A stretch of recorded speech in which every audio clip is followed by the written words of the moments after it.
అంటే సినిమా డైలాగులు సినిమాల్లో ఉండాలా, బయట మాట్లాడితే కనుక నేరపూరితం అయితే ఇది క్రిమినల్ కేసులు కడతామని చెప్పి పవన్ కళ్యాణ్ గారు చెప్తారు. డిప్యూటీ సీఎం ఎలా స్పందిస్తారు పవన్ కళ్యాణ్ గారు వేసిన వ్యాఖ్యల మీద?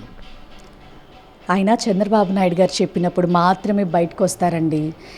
ఎన్నికల్లోనేమో 32,000 మంది ఆడపిల్లలు మిస్ అయ్యారు అన్నారు. సుగాలి ప్రీతి కేసు ఫస్ట్ ప్రయారిటీ అన్నారు. ఆ తర్వాత మరి అధికారంలోకి వచ్చిన తర్వాత ఏ విధమైనటువంటి రెస్పాండింగు లేదు.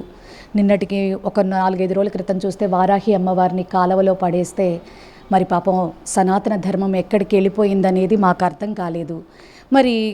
మరి ఇన్ని రకాల చర్యలు, ఎంతోమంది మరి ఉద్యోగస్తులు కూడా బయటకు వచ్చి రాముడో దేవుడో అనుకుంటూ వాళ్ళు బాధలు పడతా ఉంటే ఏ ఒక్క విషయం మీద కూడా రెస్పాండ్ అవ్వనటువంటి పవన్ కళ్యాణ్ గారు ఈరోజు వచ్చి సినిమా డైలాగులు సినిమాల్లోనే ఉండాలి, బయటకు వచ్చి మాట్లాడితే ఊడుకోం, శాంతి భద్రతలు. అయ్యా, జగన్మోహన్ రెడ్డి గారు మాట్లాడిన డైలాగ్కో లేకపోతే ఇంకో దానికో ఎక్కడా శాంతి భద్రతలకి విఘాతం కలగట్లేదండి.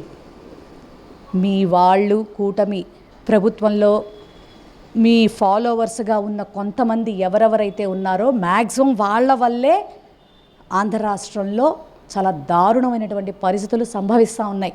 ముందు వాటికి అరికట్టేటటువంటి నేపథ్యంలో ముందు మీ నిర్ణయాలు తీసుకోండి. ఇట్టా ఎప్పుడు పడితే అప్పుడు చంద్రబాబు నాయుడు గారు చెప్పారు కదా అని సందర్భం పాడు లేకుండా వచ్చేసి మీరు ప్రెస్ మీట్లు కనుక మీరు పెడితే మీకున్న గౌరవం మర్యాద కూడా పోతుందండి. ఎందుకంటే చంద్రబాబు నాయుడు చెప్పినప్పుడే మీడియా ముందుకు వచ్చి మాట్లాడటానిక ఈయనకి మేము పదవులు ఇచ్చుకొని మమ్మల్ని ఉద్ధరిస్తాడు అని చెప్పని అనుకుంది అని మీ పిఠాపురం ప్రజలు అలో లక్ష్మణ అంటూ ఏడుస్తున్నారు. ఒక్కసారి వాళ్ళని చూడండి.